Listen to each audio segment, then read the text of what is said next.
ರಾಮಾಪುರದಲ್ಲಿ ಪ್ರಸಾದ್ ಶಾರದ ದಂಪತಿಗಳಿರ್ತಾ ಇದ್ರು. ಅವರಿಗೆ 3 ಮಕ್ಕಳು, 3 ಸೊಸೆಯಂದಿರು.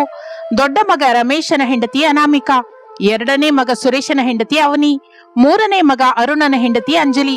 ಈ 3 ಸೊಸೆಯರು ಯಾವಾಗಲೂ ಒಬ್ಬರಿಗಿಂತ ಒಬ್ಬರು ತಾವೇ ಅಂದವಾಗಿದ್ದೀವಿ ಎಂದು ಸ್ಪರ್ಧೆ ಮಾಡ್ತಾ ಇದ್ರು. ಮನೆಯಲ್ಲಿರುವ ಕೆಲಸಕ್ಕಿಂತ ಕನ್ನಡಿ ಮುಂದೆ ಕಳೆಯುವ ಸಮಯವೇ ಹೆಚ್ಚು. ಒಂದು ದಿನ ಬೆಳಿಗ್ಗೆ ಮನೆಯ ವಾತಾವರಣ ಯಾವತ್ತಿನ ಹಾಗೆ ಕನ್ನಡಿ ಮುಂದೆ ಶುರುವಾಗುತ್ತದೆ. 3 ಸೊಸೆಯರು ಒಂದೊಂದು ಕನ್ನಡಿ ಹಿಡಿದುಕೊಂಡು ತಮ್ಮ ಮುಖ ಸೌಂದರ್ಯವನ್ನು ನೋಡಿಕೊಳ್ಳುತ್ತಾ ಸಂತೋಷ ಪಡ್ತಾ ಇರ್ತಾರೆ. ಆಗಲೇ ಶಾರದಾ ಬೇಸರಿಕೆಯಿಂದ ಹಾಲ್ಗೆ ಬರ್ತಾ, ಅಮ್ಮ ಅನಾಮಿಕಾ, ಅವನಿ, ಅಂಜಲಿ, ಎಷ್ಟು ಹೊತ್ತಮ್ಮ ಕನ್ನಡಿ ಮುಂದೆ? ಬೆಳಿಗ್ಗೆನೆ ಎದ್ದು ಮನೆಯೆಲ್ಲ ಗುಡಿಸಿ ರಂಗೋಲಿ ಹಾಕಬೇಕಾದ ಸಮಯವಿದ್ದು. ಪಕ್ಕದ ಮನೆ ರಂಗಮ್ಮನ ಸೊಸೆ ನೋಡು, ಕೆಲಸವೆಲ್ಲ ಪೂರ್ತಿ ಮಾಡ್ಕೊಂಡು ದೇವರ ಪೂಜೆಗಾಗಿ ಕೂಡ ರೆಡಿ ಮಾಡಿದಾಳೆ. ನೀವು ಮಾತ್ರ ಇನ್ನೂ ಪೌಡರ್ ಡಬ್ಬದ ಹತ್ರನೇ ಇದ್ದೀರಾ. ಅನಾಮಿಕಾ ಮೆಲ್ಲಗೆ ಪೌಡರ್ ಹಚ್ಕೋತಾ, ಅತ್ತೆ ಗಾಬರಿ ಆಗ್ಬೇಡಿ, ನಾನು ಮನೆಗೆ ದೊಡ್ಡ ಸೊಸೆ. ಹೊರಗಿಂದ ಯಾರಾದ್ರೂ ಬಂದ್ರೆ ಮೊದಲು ನನ್ನನ್ನೇ ನೋಡ್ತಾರೆ. ಆಗ ನಾನು ಅಂದವಾಗಿ ಪದ್ಧತಿಯಾಗಿಲ್ದೇ ಇದ್ರೆ ಮನೆ ಗೌರವವೇನಾಗತ್ತೆ? ನನ್ನ ಅಂದನೇ ಅಲ್ವಾ ಈ ಮನೆಗೆ ಐಶ್ವರ್ಯ. ಅಕ್ಕ, ಅದು ನಿನ್ನ ಪದ್ಧತಿ ಇರ್ಬೋದು, ನಿನ್ನ ಹಳೆ ಕಾಲದ ರೀತಿ ಈಗ ಕೆಲ್ಸಕ್ ಬರಲ್ಲ.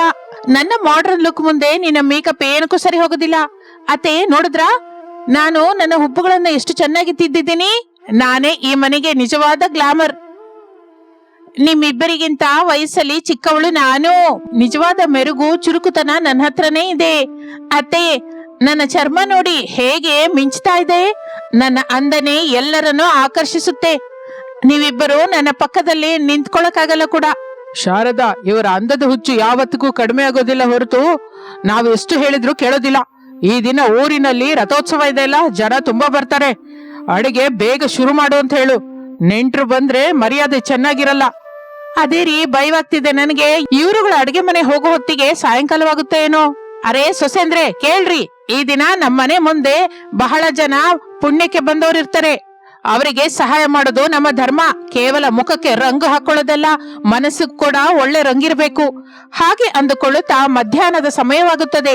ಬಿಸಿಲು ಉರಿತಾ ಇರುತ್ತದೆ. ಸರಿಯಾಗಿ ಅದೇ ಸಮಯದಲ್ಲಿ ಒಬ್ಬ ಮುದುಕಿ ಹರಿದ ಬಟ್ಟೆಯ ಜೊತೆಗೆ ನೀರಸವಾಗಿ ಆ ಮನೆಯ ಜಗಲಿ ಮೇಲೆ ಬಂದು ಕುತ್ಕೋತಾಳೆ.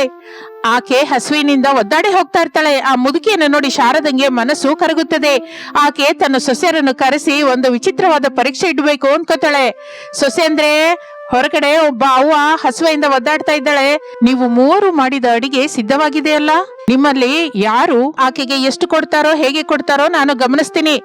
ಇದು ನಿಮ್ಮ ಮನಸ್ಸಿಗೆ ನಿಜವಾದ ಪರೀಕ್ಷೆ. ಅದನ್ನು ಕೇಳುತ್ತಲೇ ಮೊದಲು ಅನಾಮಿಕಾ ಅಡಿಗೆ ಮನೆಗೆ ಹೋಗುತ್ತಾಳೆ. ಆಕೆ ಮನಸ್ಸು ಬಹಳ ಬೆಣ್ಣೆಯಂತದ್ದು.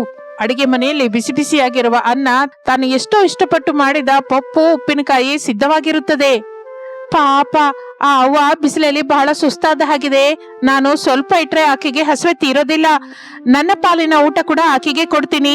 ನಾನು ಹಸುವೆಂದಿದ್ರು ಪರವಾಗಿಲ್ಲ, ಆದ್ರೆ ಆಕೆಗೆ ಹೊಟ್ಟೆ ತುಂಬಬೇಕು ಎಂದು ಅಂದುಕೊಂಡು ಅನಾಮಿಕಾ ಒಂದು ದೊಡ್ಡ ತಟ್ಟೆಯನ್ನು ತೆಗೆದುಕೊಂಡು ಅದರಲ್ಲಿ ಅನ್ನ ಪಪ್ಪು ತುಂಬಾ ಬಡಿಸುತ್ತಾಳೆ. ತಣ್ಣನೆಯ ನೀರು ಒಂದು ಗ್ಲಾಸಲ್ಲಿ ಹಿಡಿದುಕೊಂಡು ಹೊರಗೆ ಬರುತ್ತಾಳೆ. ಅವ ಹಸಿವೆ ಆಗ್ತಾ ಇದ್ಯಾ? ತಗೊಳ್ಳಿ ತಿನ್ನಿ, ನಿಧಾನವಾಗಿ ತಿನ್ನವ, ನಿನ್ಗಾಗಿ ನೀರು ಕೂಡ ತಂದಿದ್ದೀನಿ. ಹೊಟ್ಟೆ ತುಂಬಾ ತಿಂದು ಸ್ವಲ್ಪ ಹೊತ್ತು ಇಲ್ಲೇ ವಿಶ್ರಾಂತಿ ತಗೋ, ನಿನ್ನ ಸುಸ್ತು ಕಡಿಮೆ ಆಗುತ್ತೆ. ಆಗಲೇ ಆ ಮುದುಕಮ್ಮ ಅನಾಮಿಕಳ ಕಡೆ ದೀನವಾಗಿ ನೋಡುತ್ತಾಳೆ.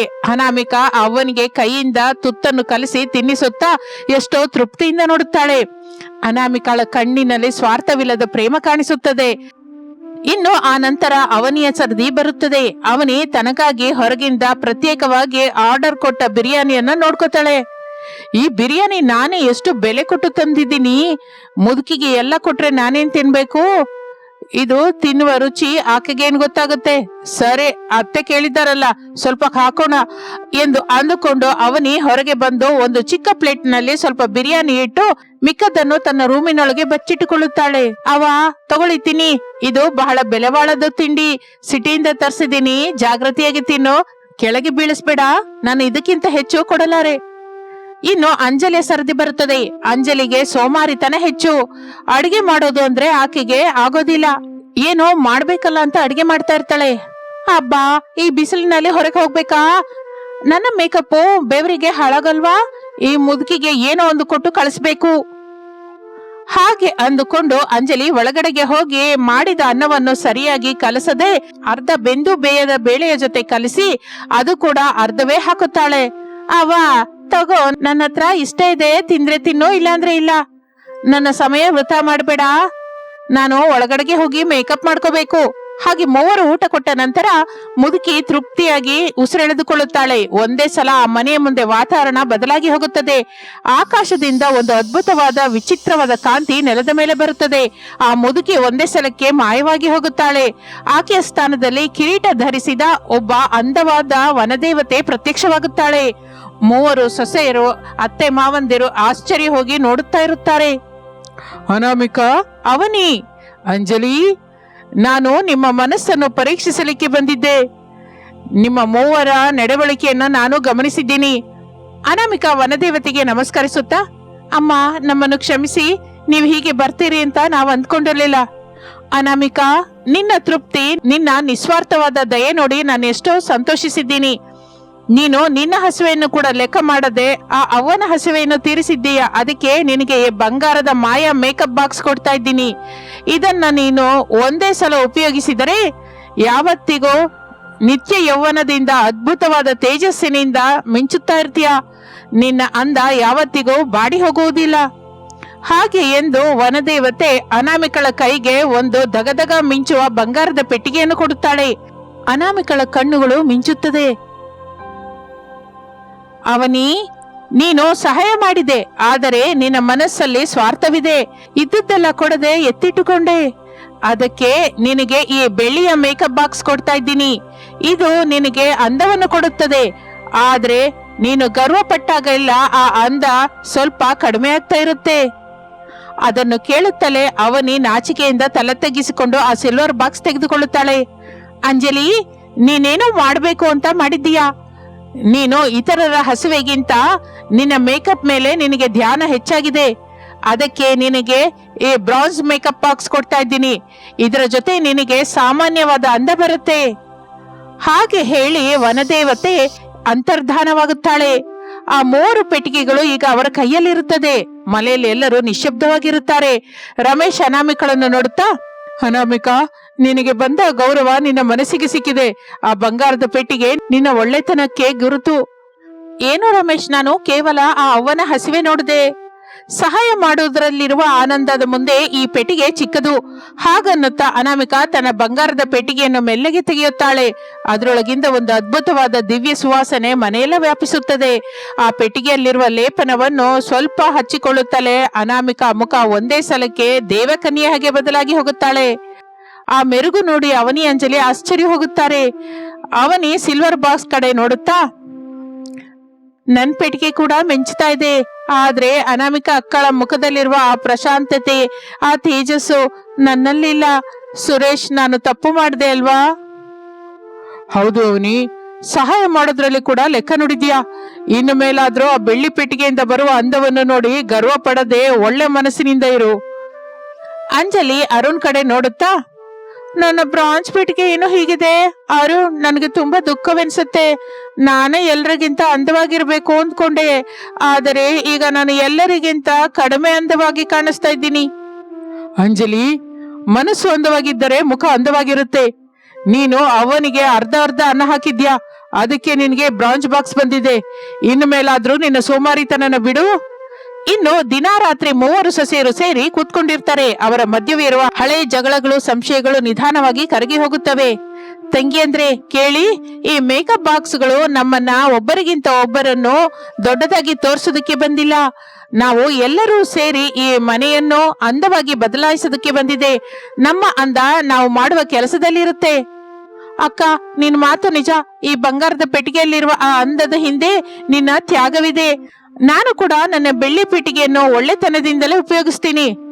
ಹೌದು ಅಕ್ಕ, ನಾನು ಇನ್ಮೇಲೆದಿಂದ ಸೋಮಾರಿತನ ತೋರ್ಸಲ್ಲ. ಸಹಾಯ ಮಾಡೋದ್ರಲ್ಲಿ ಯಾವಾಗಲೂ ಮುಂದಿರ್ತೀನಿ. ಆಗಲೇ ನನ್ನ ಈ ಬ್ರಾಂಚ್ ಪೆಟ್ಟಿಗೆ ಕೂಡ ಬಂಗಾರದ ಹಾಗೆ ಮಿಂಚುತ್ತೆ. ಹಾಗೆ ಕೆಲವು ದಿನಗಳು ಕಳೆಯುತ್ತದೆ. ರಾಮಾಪುರದಲ್ಲಿ ಆ ಮನೆಯ ಹೆಸರು ಮಾರ್ದನಿಸುತ್ತಾ ಇರುತ್ತದೆ. ಮೂವರು ಸಸ್ಯರು ಈಗ ಕನ್ನಡಿ ಮುಂದಲ್ಲದೆ ಬಡವರಿಗೆ ಸಹಾಯ ಮಾಡೋದರಲ್ಲಿ ಪೈಪೋಟಿ ಪಡ್ತಾರೆ. ನೋಡಿದ್ರೆ ಪ್ರಸಾದ್, ನಮ್ಮ ಸೊಸೆಯರು ಈಗ ಎಷ್ಟು ಕಲಿತು ಬೆರೆತಿದ್ದಾರೆ. ಆ ಮಾಯಾ ಮೇಕಪ್ ಬಾಕ್ಸ್ಗಳು ಕೇವಲ ಅವರ ಮುಖನಲ್ಲ, ಅವರ ಜೀವನವನ್ನೇ ಬದಲಾಯಿಸಿದೆ. ಹೌದು ಶಾರದಾ, ನಿಜವಾದ ಮೇಕಪ್ ಅನ್ನುವುದು ನಮ್ಮ ಕ್ಯಾರೆಕ್ಟರೇ. ಆ ದೇವತೆ ಕೊಟ್ಟ ವರಗಳು ಈಗ ಈ ಮನೆಗೆ ಮಹಾದಶೆ ತಂದಿದೆ. ಮೂವರು ಜೊತೆಯಾಗಿದ್ದರೆ ಆ ಮನೆ ನಂದನವನವೇ. ಒಂದು ದಿನ ಮತ್ತೆ ಒಂದು ಆಪತ್ತು ಬರುತ್ತದೆ. ಊರಲ್ಲಿ ಮಳೆ ಇಲ್ಲದೆ ಬರ ಬರುತ್ತದೆ. ಜನರು ಹಸುವೆಯಿಂದ ಒದ್ದಾಡುತ್ತಾ ಇರ್ತಾರೆ. ಅವನಿ, ಅಂಜಲಿ, ನಮ್ಮ ಹತ್ತಿರ ಇರುವ ಧಾನ್ಯವನ್ನು ಜನರಿಗಾಗಿ ಉಪಯೋಗಿಸೋಣವಾ? ನಾವು ಮೂವರು ಅನ್ನದಾನ ಮಾಡೋಣ. ತಪ್ಪದೆ ಅಕ್ಕ, ನನ್ನ ಹತ್ರ ಇರುವ ಒಡವೆಗಳನ್ನು ಕೂಡ ಮಾರಿ ಜನಕ್ಕಾಗಿ ಖರ್ಚು ಮಾಡೋಣ. ನನ್ನ ಬೆಳ್ಳಿ ಪೇಟಿಗೆ ಕೊಡುವ ಅಂದಕ್ಕಿಂತ 10 ಜನಕ್ಕೆ ಕೊಡುವ ಅನ್ನದಲ್ಲಿಯೇ ಹೆಚ್ಚು ಅಂದವಿದೆ ಅಂತ ನನಗೆ ಅರ್ಥವಾಯ್ತು. ನಾನು ಅಡಿಗೆ ಕೆಲಸವೆಲ್ಲ ಹತ್ರ ಇದ್ದು ನೋಡ್ಕೋತೀನಿ. ಈ ಸಲ ಎಲ್ಲಿಯೂ ಕಡಿಮೆ ಆಗದ ಹಾಗೆ ತೃಪ್ತಿಯಾಗಿ ಎಲ್ಲರಿಗೂ ಮಾಡಿಕೊಡೋಣ. ಹಾಗೆ ಮೂವರು ಸೊಸೆಯರು ಸೇರಿ ಊರಿನ ಜನರೆಲ್ಲರಿಗೆ ಊಟ ಹಾಕುತ್ತಾರೆ. ಅವರ ಸೇವೆಯನ್ನು ನೋಡಿ ಊರಿನ ಜನರು ಸಂತೋಷ ಪಡುತ್ತಾರೆ. ಅವರೆಲ್ಲರೂ ಮೂವರು ಸೊಸೆಯಂದರನ್ನು ಗಾಮಲಕ್ಷ್ಮಿ ಅಂತ ಕರೆಯಲಿಕ್ಕೆ ಶುರು ಮಾಡುತ್ತಾರೆ. ಆ ಮಾಯಾ ಪೆಟ್ಟಿಗೆಗಳು ಈಗ ಸಾಮಾನ್ಯವಾದ ಪೆಟ್ಟಿಗೆಯಾಗಿ ಬದಲಾಗುತ್ತದೆ. ಏಕೆಂದರೆ ಆ ಮೇಕಪ್ ಬಾಕ್ಸ್ಗಳು ಕೊಡಬೇಕಾದ ಮಾಯಾಜಾಲಕ್ಕಿಂತ ದೊಡ್ಡದಾದ ಪ್ರೇಮ ಅವರ ಮನಸ್ಸಲ್ಲಿ ತುಂಬಿರುತ್ತದೆ. ಹಾಗೆ ಮೂವರು ಸೊಸೆಯರು, ಮಕ್ಕಳು, ಅತ್ತೆ ಮಾವಂದಿರು ಎಲ್ಲರೂ ಸಂತೋಷದಿಂದ ಹಬ್ಬ ಮಾಡ್ಕೋತಾರೆ. ರಾಮಾಪುರದಲ್ಲಿ ಆ ಮನೆ ಒಂದು ಆದರ್ಶವಂತವಾದ ಕುಟುಂಬವಾಗಿ ನಿಂತು ಹೋಗುತ್ತದೆ. ಇದು ಇಂದಿನ ಕತೆ. ಮತ್ತೊಂದು ಆಸಕ್ತಿಕರ ಕತೆ ಜೊತೆ ಮತ್ತೆ ಸೇರೋಣ. ನಮಸ್ತೆ. ರಾಘವಾಪುರ ಅನ್ನುವ ಗ್ರಾಮದಲ್ಲಿ ಶಾರದಾ ಪ್ರಸಾದ್ ಅನ್ನುವ ದಂಪತಿಗಳಿರುತ್ತಾ ಇದ್ದರು. ಅವರಿಗೆ 3 ಮಕ್ಕಳು, 3 ಸೊಸೆಯಂದಿರು. ಮನೆ ಕಳೆಯುವುದು ಬಹಳ ಕಷ್ಟವಾಗಿರುತ್ತದೆ. ಬಡತನ ಮನೆಯೆಲ್ಲ ಆವರಿಸಿಕೊಂಡಿರುತ್ತದೆ. ಹೊತ್ತು ಕಳೆಯುವುದೇ ಗಗನಕ್ಕೆ ಬದಲಾದ ಪರಿಸ್ಥಿತಿ. ಮಕ್ಕಳು ಕೂಲಿ ಕೆಲಸಕ್ಕೆ ಹೋದರೆ ಒಲೆ ಉರಿತಾ ಇತ್ತು. ಒಂದು ದಿನ ಊಟವಿಲ್ಲದೆ ಎಲ್ಲರೂ ರಾತ್ರಿ ನೀರು ಕುಡಿದು ಮಲಗಬೇಕಾಗಿ ಬರುವ ಪರಿಸ್ಥಿತಿ ಬರುತ್ತೆ. ಹಸುವೆಯ ಬಾಧೆಯಿಂದ ನಿದ್ರೆ ಬರದೆ ಎಲ್ಲರೂ ವರಾಂಡದಲ್ಲಿ ಕೂತ್ಕೊಂಡಿರ್ತಾರೆ. ಏನು ಅಂದ್ರೆ, ನೋಡಿದ್ರ ನಮ್ಮ ಪರಿಸ್ಥಿತಿ. ಸೊಸೆಯರು 3 ಹಸುವೆಂದಿದ್ದಾರೆ.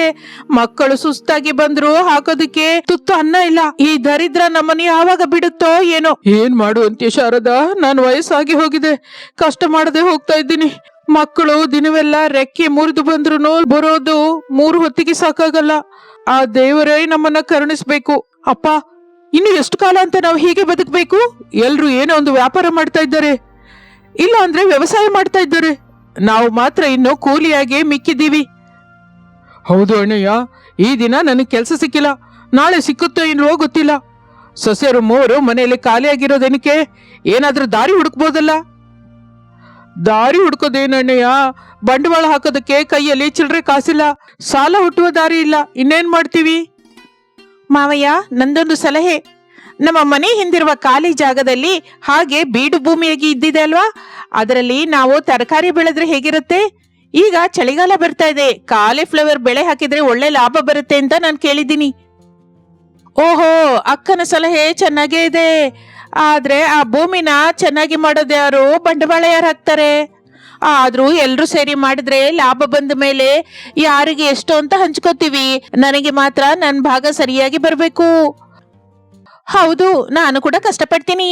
ಆದ್ರೆ ನಾಳೆ ಬೆಳಿಗ್ಗೆ ಲಾಭ ಬಂದ ಮೇಲೆ ಅಕ್ಕ ದೊಡ್ಡವಳು ಅಂತ ಹೆಚ್ಚಾಗಿ ತಗೊಂಡ್ರೆ ನಾನು ಒಪ್ಕೊಳ್ಳಲ್ಲ. ನನ್ನ ಕಷ್ಟಕ್ಕೆ ಸರಿಯಾದ ಫಲ ನಂಗೆ ಸಿಗ್ಬೇಕು. ಏನಮ್ಮ ಇದು, ಇನ್ನು ಬೆಳೆನೇ ಹಾಕಿಲ್ಲ, ಆಗಲೇ ಪಾಲಿನ ಜಗಳ ಏನಕ್ಕೆ? ಎಲ್ರು ಸೇರಿ ಮಾಡಿದ್ರೆ ನಮ್ ಮನೆಗೆ ಒಳ್ಳೇದಲ್ವಾ? ಅತ್ತೆ, ಇವ್ರ ಮಾತನ್ನ ಕೇಳ್ತಾ ಇದ್ರೆ ಒಟ್ಟಾಗಿ ಮಾಡೋ ಹಾಗಿಲ್ಲ, ಅವರಿಗೆ ಅವರೇ ಅನ್ನೋ ಹಾಗಿದೆ. ಸರಿ, ಆ ಭೂಮಿನ 3 ಭಾಗವಾಗಿ ಹಂಚ್ಕೊಳ್ಳೋಣ. ಅವರವರ ಮಡಿಲಿ ಅವರೇ ಕಾಲಿಫ್ಲವರ್ ಬೆಳೆಯೋಣ. ಯಾರಿಗೆ ಇಷ್ಟ ಬಂದ ಬೆಳೆನ ಅವರೇ ಮಾರ್ಕೊಳ್ಳೋಣ. ಆಗ ಯಾರಿಗೂ ಅನ್ಯಾಯ ನಡೆಯಲ್ವಲ್ಲ? ಅಮ್ಮ ಅನಾಮಿಕಾ, ಕುಟುಂಬ ಬಂದ ಮೇಲೆ ಎಲ್ರು ಜೊತೆಯಾಗಿದ್ರೆ ಬಲ ಅಮ್ಮ. ಹೀಗೆ ಬೇರೆ ಬೇರೆಯಾಗಿದ್ರೆ. ಮಾವಯ್ಯ, ಒಗ್ಗಟ್ಟಾಗಿದ್ರೆ ಸ್ವರ್ಗ ಸುಖ ಅನ್ನೋದು ಹಳೆ ಗಾದೆ ಮಾತು. ಒಗ್ಗಟ್ಟಾಗಿದ್ರೆ ಜಗಳನೇ ಜಾಸ್ತಿ. ಅಕ್ಕ ಹೇಳಿದ ಹಾಗೆ ಮಾಡೋಣ. ನನ್ನ ಭಾಗದ ಭೂಮಿನ ನನಗೆ ತೋರಿಸಿ. ನನ್ನ ರೀತಿ ಏನು ಅಂತ ನಾನ್ ತೋರಿಸ್ತೀನಿ. ನಾನೇನು ಕಡಿಮೆ ತಿಂದಿಲ್ಲ. ನನ್ನ ಭೂಮಿಯಲ್ಲಿ ಬಂಗಾರದಂತ ಕಾಲಿಫ್ಲವರ್ ಬೆಳೆ ಬೆಳೆದು ತೋರಿಸ್ತೀನಿ. ಅಕ್ಕಂದ್ರಿಗಿಂತ ನಾನೇ ಹೆಚ್ಚು ದುಡ್ಡು ಸಂಪಾದಿಸ್ತೀನಿ ನೋಡಿ. ಸರಿ, ನಿಮ್ಮಿಷ್ಟ. ನಿಮ್ಮ ಹಠ ನಡೆಸೋದಕ್ಕೆ ವ್ಯವಸಾಯ ಮಾಡ್ತೀನಿ ಅಂದ್ರೆ ಮಾಡಿ, ಆದ್ರೆ ಜಗಳ ಮಾತ್ರ ಮಾಡಬೇಡಿ. ಹಾಗೆ 3 ಬಡ ಸೊಸೆಯರು ತಮ್ಮ ಮನೆ ಹಿಂದಿರುವ ಭೂಮಿಯನ್ನು 3 ಭಾಗವಾಗಿ ಹಂಚಿಕೊಳ್ಳುತ್ತಾರೆ. ಅನಾಮಿಕಾ, ಅವನಿ, ಅಂಜಲಿ ಅವರಿಗೆ ಅವರು ಪೈಪೋಟಿಯಿಂದ ಕೆಲಸ ಶುರು ಮಾಡುತ್ತಾರೆ. ಅನಾಮಿಕಾ ತನ್ನ ತಾಳೆಗುಂಡನ್ನು ಅಡವಿಟ್ಟು ಬೀಜ ತರುತ್ತಾಳೆ. ಅವನಿ ತನ್ನ ತವರು ಮನೆಯಿಂದ ಸಾಲ ಅಂಜಲಿ ತಾನು ಎತ್ತಿಟ್ಟುಕೊಂಡ ಚಿಲ್ಲರೆ ದುಡ್ಡನ್ನು ಹೊರಗೆ ತೆಗೆಯುತ್ತಾಳೆ. ಕೆಲವು ದಿನದ ನಂತರ ಹೊಲದಲ್ಲಿ ಅವನಿ ತನ್ನ ಮಡಿಯಲ್ಲಿ ಕೆಲಸ ಮಾಡುತ್ತಾ ಪಕ್ಕದಲ್ಲೇ ಇರುವ ಅನಾಮಿಕಳ ಹತ್ರ, ಏನಕ್ಕ ನಿನ್ನ ಗಿಡಗಳು ಇನ್ನೂ ಚಿಕ್ಕದಾಗಿ ಇದೆ, ನನ್ ಕಡೆ ನೋಡು ಆಗ್ಲೇ ಎಷ್ಟು ದೊಡ್ಡದಾಗಿ ಬೆಳೆದಿದೆ. ನಾನು ಹಾಕಿದ ಗೊಬ್ಬರ ಮತ್ತೆ ಸ್ಪೆಷಲು. ಅವನಿ ಗಿಡಗಳು ಎತ್ತರ ಬೆಳೆಯುವುದಲ್ಲ, ಅವುಗಳಲ್ಲಿ ಬಲ ಮುಖ್ಯ. ಅವಸರ ಮಾಡಿದ್ರೆ ಬೆಳೆ ಕೈಗೆ ಬರೋದಿಲ್ಲ, ನಿಧಾನವೇ ಪ್ರಧಾನ. ನನ್ನ ಗಿಡಗಳು ಆರೋಗ್ಯವಾಗಿದೆ, ಅದು ನನಗ್ ಸಾಕು. ಅಂಜಲಿ ತನ್ನ ಮಡಿಯಿಂದ ಅರಚುತ್ತಾ, ನೀವಿಬ್ರು ಏನಾದ್ರೂ ಅಂದ್ಕೊಳ್ಳಿ, ನನ್ನ ಕಾಲಿಫ್ಲವರ್ ಮಾತ್ರ ಮಾರ್ಕೆಟ್ ಅಲ್ಲಿ ರಿಕಾರ್ಡ್ ಸೃಷ್ಟಿಸುತ್ತೆ. ನಿನ್ನೆನೆ ಒಬ್ಬನ ಕೇಳಿದೆ, ಕಾಲಿಫ್ಲವರ್ಗೆ ಒಳ್ಳೆ ರೇಟ್ ಇದೆ ಅಂತೆ. ಆ ದುಡ್ಡಿನಿಂದ ನಾನು ಹೊಸ ಸೀರೆ ಕೊಂಡ್ಕೋತೀನಿ. ಆಸೆಗೆ ಹದ್ದಿರಬೇಕು ಅಂಜಲಿ, ಮೊದ್ಲು ಹೂ ಬರೋದಕ್ಕೆ ಬಿಡು. ಆದ್ರೂ ನಿನ್ನ ಮಡಿಯಲ್ಲಿ ಕಳೆ ಹೆಚ್ಚಾಗಿದೆ, ಅದನ್ನ ಕೀಳದೆ ಹರಟೆ ಯಾಕೆ ಹೊಡಿತಾ ಇದ್ದೀಯಾ? ನನ್ನ ಕಳೆ ವಿಷಯ ನಂದು, ನೀನು ನಿನ್ ಕೆಲ್ಸ ನೋಡ್ಕೋ. ಆದ್ರೂ ನಿನಗೆ ಹೊಟ್ಟೆ ಕಿಚ್ಚು ಹೆಚ್ಚು, ನಾನು ಹೆಚ್ಚು ಸಂಪಾದಿಸ್ತೀನಿ ಅಂತ ಭಯ. ಆ ಸಮಯದಲ್ಲಿ ಪ್ರಸಾದ್ ಶಾರದಾ ದೂರದಿಂದ ನೋಡುತ್ತಾ, ಏನು ಅಂದ್ರೆ ನೋಡಿದ್ರಾ, ಕೆಲಸ ಮಾಡೋದನ್ನ ಬಿಟ್ಟು ಬೆಂಕಿ ಸುರಿಸ್ಕೊಳ್ಳೋದೇ ಹೆಚ್ಚಾಗಿದೆ ಇವರಿಗೆ. ಹೀಗಾದ್ರೆ ಬೆಳೆ ಬೆಳೆಯುತ್ತೆ ಅಂತೀರಾ? ಬೆಳೆಯುತ್ತೆ ಶಾರದಾ. ಅಷ್ಟು ಮಾತ್ರ ಪೈಪೋಟಿ ಇಲ್ದಿದ್ರೆ ಅವ್ರು ಹೇಗೆ ಕಷ್ಟಪಟ್ಟು ಕೆಲಸ ಮಾಡ್ತಾರೆ ನೋಡೋಣ. ಹಾಗೆ ದಿನಗಳು ಕಳೆಯುತ್ತದೆ. ಮೂವರು ಸೊಸೆಯಂದಿರು ಬಿಸಿಲೆನ್ನದೆ ಹಗಲೆನ್ನದೆ ಕೆಲಸ ಮಾಡುತ್ತಾರೆ. ಒಬ್ಬರಿಗಿಂತ ಒಬ್ಬರು ಕಷ್ಟಪಟ್ಟಿದ್ದರಿಂದ ಬೆಳೆ ಅದ್ಭುತವಾಗಿ ಬರುತ್ತದೆ. 3 ಮಡಿಯಲ್ಲಿಯೂ ಬಿಳಿಯ ಕಾಲಿಫ್ಲವರ್ ಅರಳಿ ಹಚ್ಚ ಹಸಿರಾದ ತೋಟದಲ್ಲಿ ಬೆಳ್ಳಿ ಹೂವಿನ ಹಾಗೆ ಮಿಂಚುತ್ತದೆ. ಬೆಳೆ ಕೊಯ್ಯ ಸಮಯ ಬರುತ್ತದೆ. ಎಲ್ರೂ ತೋಟದೊಳಗೆ ಬರುತ್ತಾರೆ. ಅನಾಮಿಕಾ, ಬೆಳೆ ತುಂಬಾ ಚೆನ್ನಾಗಿ ಬಂದಿದೆ. ಈ ಸಲ ನಮ್ಮ ಕಷ್ಟಗಳು ತೀರಿದ ಹಾಗೆ. ಅವನಿ, ನಿನ್ ಬೆಳೆ ನೋಡಿ ನಾನು ಆಶ್ಚರ್ಯ ಹೋಗ್ತಾ ಇದ್ದೀನಿ. ನಿಜವಾಗಿ ನೀನೇನಾ? ಹೌದು ಅಂಜಲಿ, ಇಷ್ಟು ಚೆನ್ನಾಗಿ ಬೆಳಿತೀಯ ಅಂತ ನಾನು ಅಂದ್ಕೊಂಡಿರ್ಲಿಲ್ಲ. ಹೌದು ರೀ, ನಾಳೆ ಬೆಳಿಗ್ಗೆ ಸಂತೆ ಇದೆ. ನಾನು ಬೆಳಗಿನ ಜಾವನೆ ಹೋಗಿ ಒಳ್ಳೆ ಜಾಗದಲ್ಲಿ ಕೂತ್ಕೊಂಡು ಮಾರ್ಕೋತೀನಿ. ನನ್ನ ಕಾಲಿಫ್ಲವರ್ಸ್ ಎಲ್ಲ ದೊಡ್ಡದು, ಬೆಲೆ ಬಾಳುವಂಥದ್ದು. ನಂಗೆ ಖಚಿತವಾಗಿ ಒಳ್ಳೆ ರೇಟ್ ಬರುತ್ತೆ. ಅಕ್ಕಂಗಿಂತ ಮೊದಲು ನಾನೇ ಹೋಗ್ಬೇಕು ಮಾರ್ಕೆಟ್ ಅಲ್ಲಿ, ಎಲ್ರಿಗಿಂತ ಮೊದಲು ನಾನೇ ಮಾರ್ಕೋಬೇಕು. ನನ್ನ ಬೆಳೆಗೆ ಹೆಚ್ಚು ರೇಟ್ ಬೇಕು ಎಂದು ಅವನಿ ತನ್ನ ಮನಸ್ಸಿನಲ್ಲಿ ಅಂದುಕೊಳ್ಳುತ್ತಾಳೆ. ಇನ್ನು ಅಂಜಲಿ ತನ್ನ ಗಂಡನ ಹತ್ರ, ಏನು ಅಂದ್ರೆ ನಾವು ರಾತ್ರಿಗೆ ರಾತ್ರಿ ಕೊಯ್ದು ಬಿಡೋಣ, ಎಲ್ರಿಗಿಂತ ಮೊದಲು ನಾವೇ ಸಂತೆಯಲ್ಲಿ ಇರ್ಬೇಕು. ಅವರಿಬ್ಬರಿಗಿಂತ ನಾನೇ ಹೆಚ್ಚು ದುಡ್ಡು ಮನೆಗೆ ತರಬೇಕು. ಮಾರನೇ ದಿನ ಬೆಳಿಗ್ಗೆ ರಾಮಾಪುರ ಸಂತೆಯಲ್ಲಿ ಜನ ಕಿಟಕಿಟವಾಡ್ತಾ ಇರ್ತಾರೆ. ಅನಾಮಿಕಾ, ಅವನಿ, ಅಂಜಲಿ ಮೂವರು ತಮ್ಮ ತಮ್ಮ ಕಾಲಿಫ್ಲವರ್ ಬುಟ್ಟಿ ಜೊತೆ ಮಾರ್ಕೆಟ್ಗೆ ಬರುತ್ತಾರೆ. ದುರದೃಷ್ಟವಶಾತ್ ಅವರು ಮೂವರು ಪಕ್ಕದಲ್ಲೇ ಕೂತ್ಕೋಬೇಕಾಗಿ ಬರುತ್ತೆ. ಬನ್ನಿ ಸ್ವಾಮಿ ಬನ್ನಿ, ತಾಜಾ ತಾಜಾ ಕಾಲಿಫ್ಲವರ್ಸ್, ಒಂದು ಹೂವು 30 ರೂಪಾಯಿ ಮಾತ್ರನೇ, ತೋಟದಿಂದ ಈಗ್ಲೇ ಕೊಯ್ದುಕೊಂಡು ತಂದಿದ್ದೀವಿ. ಆ ಮಾತನ್ನು ಕೇಳಿದ್ದ ಅವನಿ ಅನಾಮಿಕಳ ಕಡೆ ಕೋಪದಿಂದ ನೋಡಿ ಇನ್ನೂ ಗಟ್ಟಿಯಾಗಿ, ಇಲ್ಲಿ ಬನ್ನಿ ಅಮ್ಮನವ್ರೆ, ಇಲ್ಲಿ ನೋಡಿ, ಅದಕ್ಕಿಂತ ದೊಡ್ಡ ದೊಡ್ಡ ಹೂಗಳು, ಒಂದು ಹೂವು 25 ರೂಪಾಯಿ ಮಾತ್ರನೇ, ಕೇವಲ 25 ರೂಪಾಯಿನೇ. ಅವನಿ ಮಾತನ್ನು ಕೇಳಿ ಗಾಬರಿಯಾಗುತ್ತಾ ಅಂಜಲಿ, ಅಯ್ಯೋ ಅವಳು ಕಡಿಮೆ ಮಾಡಿದ್ಲು. ಇಲ್ಲಿ ನೋಡಿ ಸ್ವಾಮಿ, 25 ರೂಪಾಯಿ ಅಲ್ಲ, 20 ರೂಪಾಯಿಗೆ ಹೂನ ಕೊಡ್ತಾ ಇದ್ದೀನಿ. ಸೂಪರ್ ಕಾಲಿಫ್ಲವರ್ಸ್, ಹುಳುಗಳಿಲ್ಲ, ಮಚ್ಚೆ ಇಲ್ಲ, 20 ರೂಪಾಯಿನೇ. ಅಂಜಲಿ, ಏನ್ ಮಾಡ್ತಾ ಇದ್ಯಾ? 20 ರೂಪಾಯಿಗೆ ಮಾರಿದ್ರೆ ನಮಗೆ ಬಂಡವಾಳ ಕೂಡ ಬರೋದಿಲ್ಲ. ರೇಟು ಕಮ್ಮಿ ಮಾಡಬೇಡ. ನಿನಗೇನಕ್ಕ, ನನ್ನ ಇಷ್ಟ, ನನ್ನ ಹೂಗಳು, ನನ್ನ ಸಾಮಾನು ನಾನ್ ಮಾರ್ತಿದ್ದೀನಿ, ನೀನು ನಿನ್ನ ರೇಟ್ ಹೇಳ್ಕೊ. ಆಗಲೇ ಅಲ್ಲಿಗೆ ಬಂದ ಒಬ್ಬ ವ್ಯಕ್ತಿ, ಏನಮ್ಮ ಪಕ್ಕದವಳು 20 ರೂಪಾಯಿ ಹೇಳ್ತಾ ಇದ್ರೆ ನೀನು 30 ರೂಪಾಯಿ ಅಂತ ಇದೀಯಾ? ನೀನು ಕೂಡ 20 ಕೊಟ್ರೆ ಕೊಂಡ್ಕೋತೀನಿ. ಸರಿ, ನಾನು 18 ರೂಪಾಯಿಗೆ ಕೊಡ್ತೀನಿ, ನನ್ನ ಹತ್ರನೇ ಕೊಂಡ್ಕೊಳ್ಳಿ. 18? ಅಕ್ಕ ನೀನು ಕೂಡ? ಸರಿ, ನಾನಂತೂ 15 ರೂಪಾಯಿಗೆ ಕೊಡ್ತೀನಿ. ಬನ್ನಿ ಸ್ವಾಮಿ ಬನ್ನಿ, 15 ರೂಪಾಯಿಗೆ ದೊಡ್ಡ ಕಾಲಿಫ್ಲವರ್. ಇಲ್ಲಿ 12 ರೂಪಾಯಿ ಮಾತ್ರನೇ, ಕೇವಲ 12 ರೂಪಾಯಿಗೆ ಹೂವು. ಯಾರು ಕೊಡಲ್ಲ ನಿಮ್ಗೆ ಇಷ್ಟು ಕಡಿಮೆಗೆ. ಹಾಗೆ ಮೂವರು ಸೊಸೆಯರು ಒಬ್ಬರನ್ನು ನೋಡಿ ಒಬ್ಬರು ರೇಟ್ ಕಡಿಮೆ ಮಾಡ್ಕೊತಾ ಹೋಗ್ತಾರೆ. ಜನವೆಲ್ಲ ಮೈ ಮೇಲೆ ಬಿದ್ದು ಕೊಂಡ್ಕೋತಾರೆ. ಆದ್ರೆ ಇವರಿಗೆ ಲಾಭ ಮಾತ್ರ ಬರ್ಲಿಲ್ಲ. ಆ ವಿಷಯ ಆವೇಶದಲ್ಲಿ ಅವರು ಯಾರಿಗೂ ಅರ್ಥವಾಗಲಿಲ್ಲ. ಪಕ್ಕದಲ್ಲೇ ಇರುವ ಇತರ ವ್ಯಾಪಾರಿಗಳು ಇವರನ್ನು ನೋಡಿ ನಗುತ್ತಾರೆ. ಪಕ್ಕದಲ್ಲಿರುವ ಒಬ್ಬ ವ್ಯಾಪಾರಿ ಅವರನ್ನು ನೋಡಿ ನಗುತ್ತಾ, ನೋಡಿದ್ರ ಒಂದೇ ಮನೆಯಲ್ಲಿರೋರು ಹೇಗೆ ಪೈಪೋಟಿ ಮಾಡ್ತಾ ಇದ್ದಾರೆ, ನಮಗೆ ಒಳ್ಳೇದು, ಅವ್ರ ಹತ್ರ ರೇಟ್ ಕಡಿಮೆ ಅಂತ ಜನವೆಲ್ಲ ಅಲ್ಲೇ ಕೊಂಡ್ಕೋತಾರೆ, ಆದ್ರೆ ಅವರಿಗೆ ಮಿಕ್ಕೋದು ಏನೂ ಇಲ್ಲ. 10 ರೂಪಾಯಿ, 10 ರೂಪಾಯಿಗೆ ಹೂ ಕೊಡ್ತಾ ಇದ್ದೀನಿ. 8 ರೂಪಾಯಿ, 8 ರೂಪಾಯಿಗೆ ಕಾಲಿಫ್ಲವರ್. 5 ರೂಪಾಯಿ, 5 ರೂಪಾಯಿಗೆ ಕಾಲಿಫ್ಲವರ್ ಹೂಗಳು, ತಗೊಂಡೋಗಿ ಸ್ವಾಮಿ. ಹಾಗೆ ಸಾಯಂಕಾಲವಾಗುವ ಹೊತ್ತಿಗೆ 3 ಬುಟ್ಟಿಗಳು ಖಾಲಿಯಾಗುತ್ತದೆ. ಜನ ಸಂತೋಷದಿಂದ ಕಡಿಮೆ ರೇಟಿಗೆ ತರಕಾರಿ ತಗೊಂಡು ಹೋಗ್ತಾರೆ. 3 ಸೊಸೆಯರು ಸುಸ್ತಾಗಿ ಕೈಯಲ್ಲಿರುವ ದುಡ್ಡನ್ನು ಲೆಕ್ಕ ಮಾಡ್ಕೋತಾರೆ. ಏನಿದು ಇಷ್ಟು ಕಷ್ಟಪಟ್ರೆ ಬಂದಿದ್ದು 100 ರೂಪಾಯಿನೇನಾ? ಕನಿಷ್ಠ ಬೀಜದ ಬೆಲೆ ಕೂಡ ಬರ್ಲಿಲ್ವೇ? ನನ್ನ ಹತ್ರ ಕೂಡ ಹಾಗೆ ಇದೆ ಅಕ್ಕ. ರವಾನಾ ಖರ್ಚಿಗೆ ಅರ್ಧಕ್ಕ ಹೋಗಿದೆ. ಇಷ್ಟು ಒಳ್ಳೆ ಬೆಳೆ ಬೆಳೆದು 5 ರೂಪಾಯಿಗೆ 8 ರೂಪಾಯಿಗೆ ಮಾರಿದ್ವಿ. ನನ್ನ ಪರಿಸ್ಥಿತಿ ಇನ್ನೂ ದಾರುಣ. 5 ರೂಪಾಯಿಗೆ ಮಾರಿದ್ರೆ ಏನ್ ಸಿಕ್ಕತ್ತೆ? ಎಲ್ರೂ ನನ್ನನ್ನ ಮೋಸ ಮಾಡಿದ ಹಾಗಿದೆ. ಪೈಪೋಟಿಗೆ ಬಿದ್ದು ನಮ್ ಗುಂಡಿ ನಾವೇ ತೋಡ್ಕೊಂಡ್ವಿ. ಹಾಗೆ ಮೂವರು ದಿಗಿಲಿಪಟ್ಟು ಮನೆಗೆ ಸೇರುತ್ತಾರೆ. ಮನೆಯಲ್ಲಿ ಶಾರದಾ ಪ್ರಸಾದ್ ಮಕ್ಕಳು ಆಸೆಯಿಂದ ಇವರಿಗಾಗಿ ಎದುರು ನೋಡ್ತಾ ಇರ್ತಾರೆ. ಸೊಸೆಯರ ಮುಖವನ್ನು ನೋಡಿ ಅವರಿಗೆ ಅರ್ಥವಾಗುತ್ತದೆ. ಏನಾಯ್ತಮ್ಮ, ಅಷ್ಟು ಬೇಸರದಿಂದ ಬಂದಿದ್ವಿ? ಬೆಳೆ ಎಲ್ಲ ಮಾರಾಟವಾಯ್ತಲ್ಲ, ದುಡ್ಡು ಚೆನ್ನಾಗಿ ಬಂದಿದೆ ಅಲ್ವಾ? ಅತ್ತೆ, ನಾವು ಮೋಸ ಹೋದ್ವಿ. ಅಲ್ಲ, ನಮ್ಮನ್ನು ನಾವೇ ಮೋಸ ಮಾಡ್ಕೊಂಡ್ವಿ. ಏನ್ ನಡೀತಮ್ಮ, ಸ್ಪಷ್ಟವಾಗಿ ಹೇಳಿ. ಮಾವಯ್ಯ, ನಾವು ಒಬ್ಬರನ್ನೊಬ್ರು ಮೀರಿ ಮಾರ್ಬೇಕು ಅಂತ ಪೈಪೋಟಿ ಇಟ್ಟು ರೇಟ್ ಕಮ್ಮಿ ಮಾಡಿದ್ವಿ. ಕಡೆಗೆ 5 ರೂಪಾಯಿ ಕೂಡ ಹೂವು ಮಾರಿದ್ವಿ. ಈಗ ಲೆಕ್ಕ ನೋಡ್ಕೊಂಡ್ರೆ ಕೈಯಲ್ಲಿ ಚಿಲ್ಲರೆ ಕಾಸು ಕೂಡ ಮಿಕ್ಕಿಲ್ಲ. ನಮ್ಮ ಕಷ್ಟವೆಲ್ಲ ಬೂದಿಲಿ ಹಾಕಿದ ಪನ್ನೀರಾಯ್ತು. ಹೌದು ಮಾವಯ್ಯ, ಪಕ್ಕದಲ್ಲಿರೋರು 30 ರೂಪಾಯಿಗೆ 40 ರೂಪಾಯಿಗೆ ಮಾರ್ತಾ ಇದ್ರೆ ನಾವು ಮಾತ್ರ ಮೂರ್ಖವಾಗಿ ಪೈಪೋಟಿ ಇಟ್ಕೊಂಡು ನಷ್ಟ ಹೋದ್ವಿ. ನಮ್ಮ ಅಹಂಕಾರನೇ ನಮಗೆ ಶತ್ರು ಆಯ್ತು. ನಾನು ಮೊದ್ಲೇ ಹೇಳಿದ್ದೆ ಜಗಳ ಮಾಡ್ಬಿಡಿ ಅಂತ. ಈಗ ನೋಡಿದ್ರ ಏನಾಯ್ತು? ಈಗಲಾದ್ರೂ ಅರ್ಥವಾಯ್ತಾ? ಬಿಟ್ಟು ಹೋದ್ರೆ ಬಲಹೀನವಾಗ್ತೀವಿ, ಜೊತೆಯಾಗಿದ್ರೆ ಬಲವಂತವಾಗ್ತೀವಿ ಅಂತ ನೀವು ಮೂವರು ಒಂದೇ ರೇಟು ನಿರ್ಣಯಿಸ್ಕೊಂಡಿದ್ದಿದ್ರೆ ಈ ದಿನ ನಮ್ಮ ಮನೆಯಲ್ಲಿ ಹಬ್ಬವಿರ್ತಾ ಇತ್ತು. ಜನ ನಿಮ್ಮ ಅನೈಕ್ಯತೆ ನೋಡಿ ಬಳಸ್ಕೊಂಡ್ರು. ಲಾಭ ಅವರದ್ದು, ನಷ್ಟ ನಮ್ದು. ನಿಜನೇ ಅತ್ತೆ, ನಾವು ತಪ್ಪು ಮಾಡಿದ್ವಿ. ಅವನಿ, ಅಂಜಲಿ, ನನ್ನನ್ನು ಕ್ಷಮಿಸಿ. ನಾನು ದೊಡ್ಡವಳಾಗಿ ಕೂಡ ಪೈಪೋಟಿಗೆ ಬಿದ್ದೆ. ನಿಮಗೆ ಬುದ್ಧಿ ಹೇಳೋದು ಬಿಟ್ಟು ನಾನೇ ನಿಮ್ ಜೊತೆ ಜಗಳ ಬಿಟ್ಕೊಂಡೆ. ಇಲ್ಲ ಅಕ್ಕ, ತಪ್ಪು ನಂದು. ನಾನು ಮೊದಲೇ ಕಡಿಮೆಗಿಳಿದೆ. ನಿಮ್ಮನ್ನ ಕಡಿಮೆ ಮಾಡ್ಬೇಕು ಅಂತ ನೋಡಿದೆ.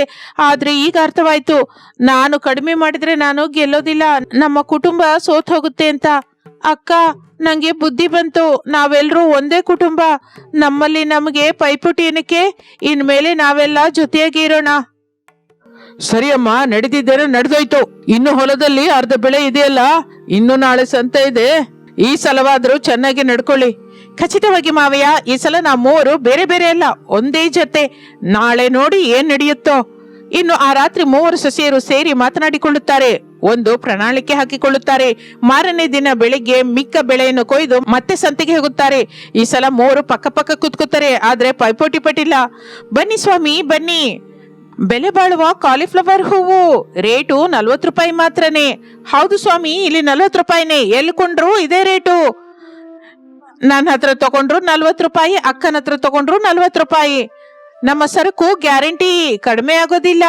40 ರೂಪಾಯಿ ಫಿಕ್ಸ್. ಆಗಲೇ ಒಬ್ಬ ಕಸ್ಟಮರ್ ಅಂಜಲಿ ಹತ್ರಕ್ಕೆ ಬಂದು, ಏನಮ್ಮ, ನೆನ್ನೆ 5 ರೂಪಾಯಿಗೆ ಕೊಟ್ಟೆ ಅಲ್ವಾ? ಈಗೇನು ಏಕವಾಗಿ 40 ರೂಪಾಯಿ ಅಂತ ಇದೆಯಾ? ಹೋಗ್ಲಿ, 20 ರೂಪಾಯಿಗಾದ್ರೂ ಕೊಡು. ಅಯ್ಯ, ನೆನ್ನೆ ದಿನ ಬೇರೆ, ಈ ದಿನ ಬೇರೆ. ನೆನ್ನೆ ಅಂತೂ ನಮಗೆ ಬುದ್ಧಿ ಇರ್ಲಿಲ್ಲ, ಈ ದಿನ ಬಂದಿದೆ. ನಮ್ಮ ಕಷ್ಟಕ್ಕೆ ತಕ್ಕ ಫಲ ನಮಗೆ ಬೇಕು. 40 ರೂಪಾಯಿಗೆ 1 ರೂಪಾಯಿ ಕೂಡ ಕಡಿಮೆ ಮಾಡಲ್ಲ. ನಿಮ್ಗೆ ಬೇಕು ಅಂದ್ರೆ ತಗೊಳ್ಳಿ, ಇಲ್ಲ ಅಂದ್ರೆ ಇಲ್ಲ. ಕಸ್ಟಮರ್ ಪಕ್ಕದಲ್ಲೇ ಇರುವ ಅವನಿ ಹತ್ರಕ್ಕೆ ಹೋಗಿ, ಹೋಗ್ಲಿ ನೀನಾರು ಕೊಡಮ್ಮ 30 ರೂಪಾಯಿಗೆ. ಇಲ್ಲ ರೀ, ನಾವು ಮೂವರು ಒಂದೇ. ಯಾರು ಎಷ್ಟು ಕೇಳಿದ್ರು 40 ರೂಪಾಯಿನೇ. ನಮ್ಮ ಬೆಳೆ ಕ್ವಾಲಿಟಿ ಅಂತದ್ದು. ಮಾರ್ಕೆಟ್ ಅಲ್ಲಿ ಎಲ್ಲಿ ಹೋದ್ರು ಇಷ್ಟು ಒಳ್ಳೆ ಕಾಲಿಫ್ಲವರ್ ಸಿಕ್ಕಲ್ಲ ಎಂದು ಹೇಳಿದ ನಂತರ ಕಸ್ಟಮರ್ ಬೇರೆ ದಾರಿ ಇಲ್ಲದೆ ಆ ಕಾಲಿಫ್ಲವರ್ ಬೆಲೆ ನೋಡಿ ಅವರು ಕೇಳಿದ ದುಡ್ಡಿಗೆ ತಗೊಳ್ಳಕ್ಕೆ ಶುರು ಮಾಡುತ್ತಾರೆ. ಮೂವರು ಸೊಸೆಯರು ಒಬ್ಬರಿಗೊಬ್ಬರು ಸಹಾಯ ಮಾಡಿಕೊಳ್ಳುತ್ತಾ ಕಸ್ಟಮರ್ಸ್ ನ ಕರೆಯುತ್ತಾ ಉತ್ಸಾಹದಿಂದ ಮಾರುತ್ತಾರೆ. ಸಾಯಂಕಾಲಕ್ಕೆ ಬುಟ್ಟೆ ಎಲ್ಲ ಮಾರಾಟವಾಗುತ್ತದೆ. ಈ ಸಲ ಅವರ ಚೀಲದ ತುಂಬಾ ದುಡ್ಡು ಬರುತ್ತದೆ. ಅವನಿ, ಅಂಜಲಿ, ನೋಡಿ ಈ ದಿನ ಎಷ್ಟು ಲಾಭ ಬಂದಿದ್ಯೋ. ನಿನ್ನೆಗಿಂತ 10 ಪಟ್ಟು ಹೆಚ್ಚು. ಹೌದು ಅಕ್ಕ, ಇದಲ್ವಾ ನಿಜವಾದ ವಿಜಯ ಅಂದ್ರೆ? ನಾವು ಗಟ್ಟಿಯಾಗಿ ನಿಂತಿದ್ದೀವಿ, ಆದ್ರಿಂದ ನಮಗೆ ಈ ರೇಟ್ ಬಂದಿದೆ. ನಾವು ಒಗ್ಗಟ್ಟಾಗಿದ್ದರೆ ನಮ್ಮನ್ನು ಯಾರು ಮೋಸ ಮಾಡಲ್ಲ ಅಂತ ಅರ್ಥವಾಯ್ತಕ್ಕ. ಈ ದುಡ್ಡಿನಿಂದ ನಮ್ಮ ಸಾಲವೆಲ್ಲ ತೀರಿ ಹೋಗುತ್ತೆ. ಹಾಗೆ ಮೂವರು ಸೊಸೆಯರು ಸಂತೋಷದಿಂದ ಮನೆಗೆ ಹೋಗುತ್ತಾರೆ. ಅವರ ಮುಖದಲ್ಲಿರುವ ನಗು ನೋಡಿ ಶಾರದಾ ಪ್ರಸಾದರಿಗೆ ವಿಷಯ ಅರ್ಥವಾಗುತ್ತದೆ. ಅನಾಮಿಕಾ, ಈ ದಿನ ಪರಿಸ್ಥಿತಿ ಏನು? ಮತ್ತೆ ಜಗಳವಾಡಿದ್ರಾ? ಇಲ್ಲ ರೀ, ಈ ದಿನ ನಾವು ಜಗಳವಾಡಲಿಲ್ಲ, ಗೆದ್ವಿ. ತಗೊಳ್ಳಿ ದುಡ್ಡು. ಈ ದಿನ ನಾವು ಮೂವರು ಸೇರಿ 5,000 ರೂಪಾಯಿ ಸಂಪಾದಿಸಿದ್ದೀವಿ. 5,000ನಾ? ನಿಜವಾಗಿನ ತಾಯಿ? ಹೌದು ಅತ್ತೆ, ನಾವು ಒಂದೇ ಮಾತಿನಲ್ಲಿ ನಿಂತ್ವಿ. ಜನ ಕೂಡ ನಮ್ಮ ಐಕ್ಯತೆ ನೋಡಿ ಚೌಕಾಸಿ ಮಾಡಲಿಲ್ಲ. ಮಾವಯ್ಯ, ಈ ದುಡ್ಡು ತಗೊಳ್ಳಿ. ಇನ್ನು ಮೇಲಿಂದ ನಮ್ಮ ಮನೆಯಲ್ಲಿ ಬಡತನ ಇರಬಾರ್ದು. ನಾವು ಮೂವರು ಸೇರಿದರೆ ಈ ಕಾಲಿಫ್ಲವರ್ ಬೆಳೆನೇ ಅಲ್ಲ, ಬಂಗಾರದ ಬೆಳೆಯಾದ್ರೂ ಬೆಳೀಬಹುದು. ನಿಮ್ಮ ಒಗ್ಗಟ್ಟೆ ಈ ಮನೆಗೆ ನಿಜವಾದ ಆಸ್ತಿ ಅಮ್ಮ. ನನಗೆ ಬಹಳ ಸಂತೋಷವಾಗಿದೆ. ನೀವು ಮೂವರು ಸೊಸೆಯರು ಜೊತೆಯಾಗಿದ್ದರೆ ನಮ್ಮನೆ ನಂದನವನವಾಗುತ್ತೆ. ಈ ದಿನ ನನ್ನ ಹೊಟ್ಟೆ ತುಂಬ ಹೋಯ್ತು. ಅತ್ತೆ, ಈ ದಿನ ನಾವು ಹಬ್ಬ ಮಾಡ್ಕೋಬೇಕು. ನಾನು ನಮ್ಮ ತೋಟದಿಂದ ಒಳ್ಳೆ ಕಾಲಿಫ್ಲವರ್ ಅನ್ನ ಕಿತ್ತಿದ್ದೀನಿ. ಈ ದಿನ ಎಲ್ಲ ಸೇರಿ ಬಡಿಸ್ಕೊಂಡು ತಿನ್ನೋಣ. ನಾನು ಅಡಿಗೆ ಮಾಡ್ತೀನಿ, ನಾನು ಸಹಾಯ ಮಾಡ್ತೀನಿ. ನಾವು ಮೂವರು ಸೇರಿ ಅಡಿಗೆ ಮಾಡೋಣ. ಇನ್ನು ಆ ದಿನ ರಾತ್ರಿ ಆ ಮನೆಯಲ್ಲಿ ಆನಂದ ಬೆಳಗುತ್ತದೆ. ಮೂವರು ಸೊಸೆಯರು ಸೇರಿ ಅಡಿಗೆ ಮಾಡುತ್ತಾರೆ. ಎಲ್ಲರೂ ಹೊಟ್ಟೆ ತುಂಬ ತಿನ್ನುತ್ತಾರೆ. ಅವರ ಒಗ್ಗಟ್ಟು ಆ ಮನೆಯಲ್ಲಿರುವ ಬಡತನವನ್ನು ದೂರ ಓಡಿಸುತ್ತದೆ. ಆಗಿನಿಂದ ಅವರು ವ್ಯವಸಾಯನ ಇನ್ನೂ ವಿಸ್ತರಿಸುತ್ತಾರೆ. ಒಗ್ಗಟ್ಟಾಗಿ ಕೆಲಸ ಮಾಡುತ್ತಾ ಊರಲ್ಲಿ ಎಲ್ಲರಿಗೂ ಆದರ್ಶವಾಗಿ ನಿಲ್ಲುತ್ತಾರೆ. ಒಂದು ಕಾಲದಲ್ಲಿ ಪೈಪೋಟಿ ಬಿದ್ದು ನಷ್ಟ ಹೋದವರು ಈ ದಿನ ಒಗ್ಗಟ್ಟಾಗಿ ಕೆಲಸ ಮಾಡಿ ಲಾಭದ ದಾರಿ ಹಿಡಿಯುತ್ತಾರೆ. ಇದು ಇಂದಿನ ಕತೆ. ಮತ್ತೊಂದು ಆಸಕ್ತಿಕರ ಕತೆ ಜೊತೆ ಮತ್ತೆ ಸೇರೋಣ. ನಮಸ್ತೆ.